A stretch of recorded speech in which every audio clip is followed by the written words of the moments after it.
Good morning students, this is Junita Mukherjee from SS Public School once again. I will tell you about this second chapter today. So the first chapter is already been finished. If you have any doubt or any topic left to understand in your mind which you are not able to make yourself understand, so you can comment in the comment section. I will make you necessary help if required. So the second chapter is about units and measurements, and in this particular chapter we will learn about the various units and how the measurements are being taken out, the measurements to take, the range of this measurements, what are the systematic errors which we are making while taking this necessary statements, and we are able to count out the values with how we are going to count out the values in this particular measurement chapter. So let us start this thing.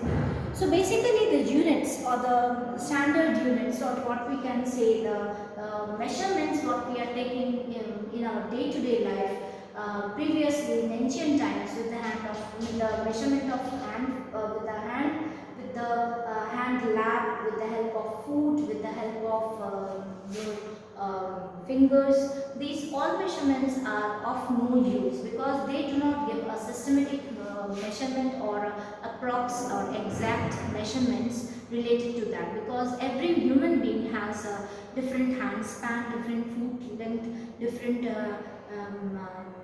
body parts, so it may vary from person to person. So this is the reason there is a need for the measurement in our system when we are going to make a conversation, or when we are going to make any deal with the economic condition of our country, and when we are dealing with any particular thing, or you can say to make science or technology rule the world, or what you can say the basic ancient, the basic the modernization of the system, we need these measurements. So these measurements are divided into two categories. First one is the fundamental or base unit, and the second one is the derived units. So the fundamental or the basic units are derived from are taken as the international system of units, and this international system of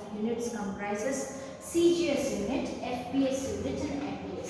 CGS is centimeter gram second, FPS is foot pound and second, and MKS is meter kilogram and second. So this whole comprises the international system, that is SI system, which is majorly called the System International of D Unit System, French for International System of Merit, and it is abbreviated as SI system itself. So in this international system units, we have various measurements, that is length, mass, time, electric current, thermodynamics, amount of substances and luminous intensity. So the length is defined by meter, mass is kg, time is second, electric current ampere, thermodynamic temperature Kelvin, amount of substance mole, and luminous intensity, that is candela. Apart from this, there is two more unit, that is plane angle d theta and solid angle d omega.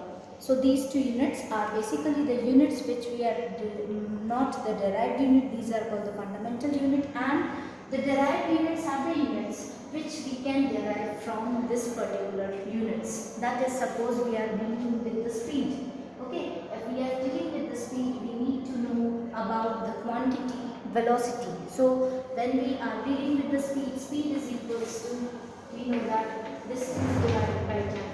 Okay, distance divided by time is what we call speed. But the velocity, when we are dealing with, we need to go through the derived unit. We have to depend on its derived units. Okay, so this V is called what we call the derived unit from S. Okay, we cannot change this derived units because they are coming from the basic or the main units itself. Okay, so this is what we call the derived units. We have the symbol, we have different values related to this. Some units related to the general use are through the SI unit itself. The minute is minimum, R is H, day is D, year is Y, degree is small 0, liter is L, ton is T, caret is C, bar is BAR, then curie is CI, Longton is R, quintal is Q, barn is B, arc is A, hector is HA, and standard atmospheric pressure is atmosphere ATM. Okay, so these are the basic units in which we can be able to find out the fundamental process from this, which are called the units which are written in the board, and this is what we call the derived unit, which is derived from the speed. Okay, so basically they are the scalar, they are the vector product, they are not the scalar product. Scalar product has the magnitude itself, and they are the vector product, that means they have magnitude and as well as direction too.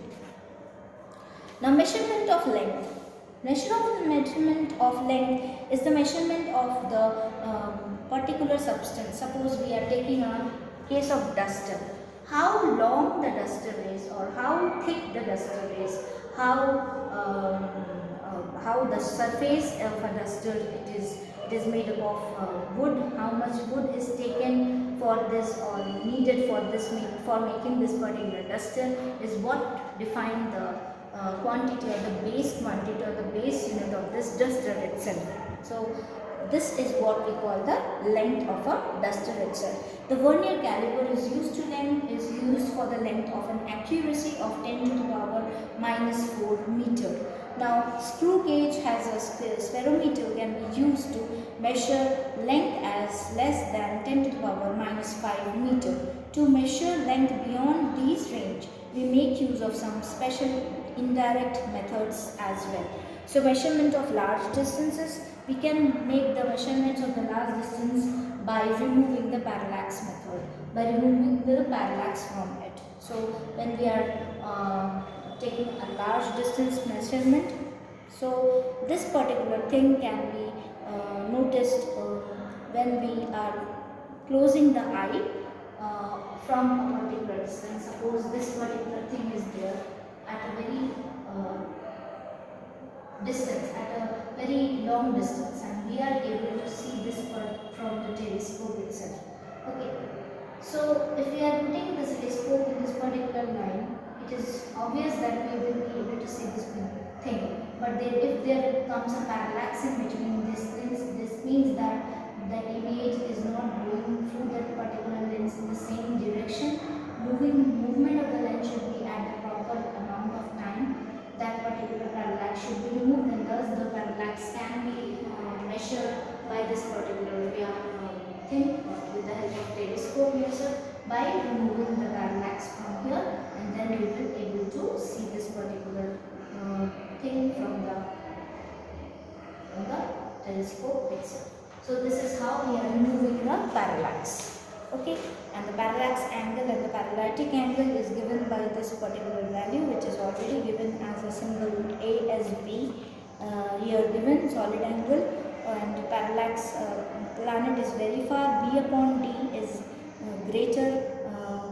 You can have a look on this, that is measurement of the distance D from a far point C from the planet S by the parallax method. We have observed that AB equal to D. We are taking the distance from A to B on the earth as separation by the distance AB by as B, and angle ASB represented by the symbol theta, and the parallax angle or parallatic angle, and the planet is very far. B upon D is much smaller than 1, therefore theta is very small. Then we approximately take AB as an arc of an angle B of a circle with the center S and distance D as the radius. AS is equals to BS or AB equal to B or D theta, where theta is an radian.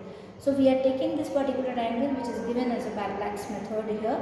So A to B we are taking and thus from the parallax angle we are able to get the particular angle related to it from the parallax. And determining the D, we employ a similar method to determine the size and angular displacement of the planet, and D is the diameter of the planet, and angle alpha angle size of a planet, and the angle suspended by D at an angle. We have alpha is equals to D upon small d upon capital D. Angle will be measured by the same location of the earth, it is the angle between the two direction or two diametric opposite position of the planet are viewed through the telescope, and thus d is known and the diameter of the parallel of the planet can be determined. So by the parallax method we are able to draw this particular thing from one position, and from the other position we are able to see this thing.